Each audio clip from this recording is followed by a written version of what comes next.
Hello and welcome back to the Wellsy Weekly Podcast, the show where I talk about anything and everything for you to hear. As always, I'm John, and today I'm going to take you on a journey through my first year of uni. Because as I'm recording this is my last week in the flat. I've got my results for first year, I passed with flying colours, and I thought it'd just be a good idea to just go back and think about my first year overall, really. So, I should probably start at the start. And the day I moved into the flat, it was a bit of a weird feeling, to be honest. Like, I'd never lived on my own before. I mean, I've lived away from my dad most of my life, and I've been away from my mum for a few weeks at a time, but I've never really moved out, you know? And I don't think it actually hit me that I was living on my own for a while, because I was used to, like, you know, washing the pots and cleaning my room and doing that kind of adult stuff. But I remember the first day, because there was this UV party at the bar place thing on site, and I thought that was great, you know, a student village with its own bar, dance floor.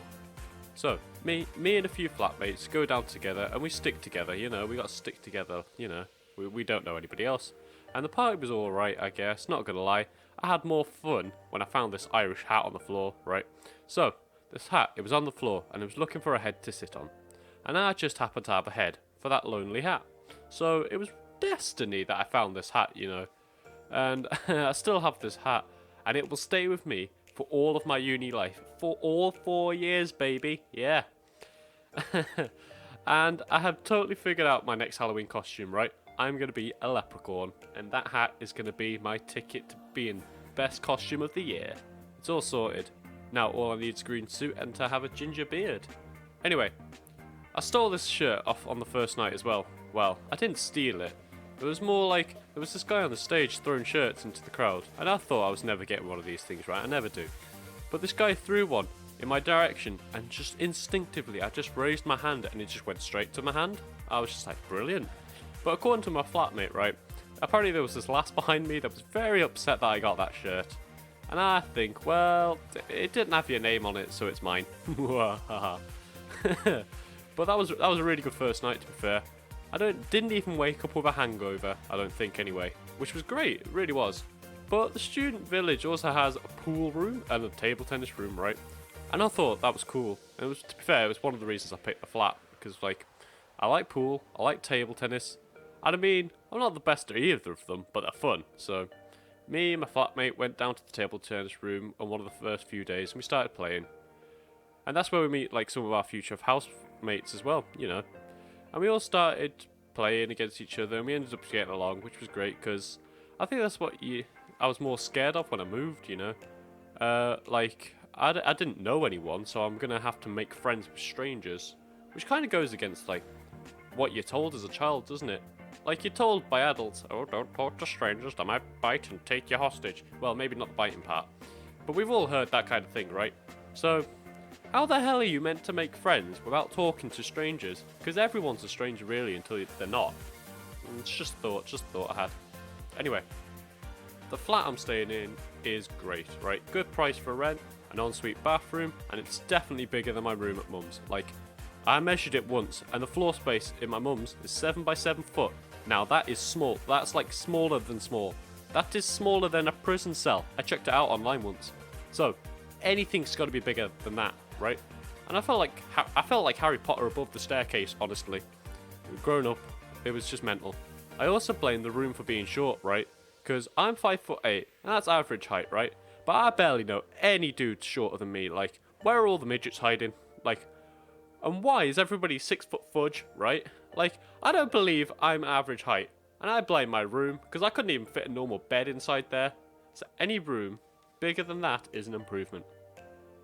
Of course, everything has its ups and downs. It wouldn't be life without that. So, one of the downsides to this room, right, there's silverfish everywhere. Like, I know they live in most homes, and they don't bite and whatever, but when you don't know what one is, and you see like 2 or 3 crawl up your wall, and they're not even small, like, they're like 1 inch in length, maybe even longer, just scurry up the wall next to your bed one morning, you will do one of 2 things. You will panic, scream, and pass out, or accept your fate and pledge your life to your new overlords. Only 2 options, like, there's no other choices. And of course I accepted my fate, of course, you know, I didn't want to anger the gods, but you know, but I do have to wipe down the bathroom walls after a shower and make sure nothing's damp to stop them from appearing. I haven't seen one in a while, so I think it's working, right? Oh, and speaking of showers, right? I am convinced mine's possessed, right, by the devil himself. He is a cold-hearted pain in my ass. So, my shower is like any other shower. It's powerful and it's hot when it's hot, but sometimes, and it does it for no reason, sometimes it just likes to change the temperature from nice and hot to freezing your bollocks off. Literally, right? The amount of times I've shouted abuse because of that goddamn machine is unbelievable. I have had the maintenance guy come out twice for the shower, and he says there's nothing wrong with it. Nothing wrong, right? It wants me to become a human icicle. How is that fine? I don't know why it does it, because the temperature gauge has been replaced. I tried running the cold water tap whilst in the shower. I don't think it's connected to the plumbing. So the only logical explanation in this situation is that it is possessed by the devil himself, right? No way it can be anything else. It can't be anything sensible. Nuh-uh. I really hate that shower, right? And thank God I've only got to live with it for like, what? 2 more days? 3 more days? And in a few days, I can go back to my mum's, and I won't have to do as much adulting as well, which is always nice, you know. There's one thing you don't think about when moving out. The fact you've actually got to do everything, like everything. You don't have to have anyone to remind you of birthdays or special days, you know. And then you've got to actually go out and think about cards and presents. And I barely remember my own age, right? Like, how the hell am I supposed to remember when other people are born? I have the memory of a sieve. It just goes in one ear and out the other. It only stays in if it's like a chunky piece of rice that just can't fit through the hole. Bit of a weird analogy, I know, but let's roll with it, right? And I have to do my own food shopping as well. And I don't like food shopping at all. Like, seriously, it bores me. To the point, for once, I am done shopping, I am falling asleep standing up, right? But it has to be done, So, over the year, I have tried shopping at different places like Aldi and Lidl and Asda and Farm Foods. And I think I do a good job, you know. I make a list and I stick to it mostly. You know, if there's a Battenberg on the shelf, I'll buy it. If there's Jaffa Cakes on sale, I'll buy them. Why not? And I think I do an alright job. Usually like 20 quid for the week. That usually sorts me. But then I tried shopping at Sainsbury's, right? And well, I don't understand why a student would ever shop there, right? It is expensive, man. It may look pretty on the outside with all that orangeness, but on the inside it is a vortex of sucking your wallet dry of all its pennies, right? 30 quid once for half a week of food. 30 quid for half a week of food. Not even a whole week, half a week. I didn't even get any snacks. No Neville's or the good stuff, right? No, it was all just boring stuff like veg and dinner and breakfast. I don't get it. I don't understand how it was so expensive. I almost had a mini heart attack when I saw the price. And you'd think, I shouldn't shop there anymore, right? Wrong, my good listener. No, because I'm in a predicament here, right? So, the Sainsbury's is next to the bus stop. And if I go to Sainsbury's, I don't have to walk as far as the Asda or the Lidl, right? And this is a problem, because I'm lazy. I'm not proud of it, but it takes over me like a virus. Like, I end up having a little angel, a little devil on my shoulder just arguing over what I should do. And the devil usually wins, to be fair, because he promises me cake, and then I get home and realise I haven't actually bought the cake. And then I get sad that I've got no cake, and hungry, actually. And that's why I don't like shopping, right? And finally, there is the actual uni course itself. So I'm at Huddersfield at the moment. I'm doing like a music tech course. It's the best way to describe it. I don't actually know what I do on it. I just tell people it's just messing around with microphones, and it kind of is. But it's so broad, the course, that it's really hard to define in one short sentence. And like I said earlier, I passed with flying colours, you know. I got 3 Bs and 3 As, so I've definitely passed first year, which is always a good thing.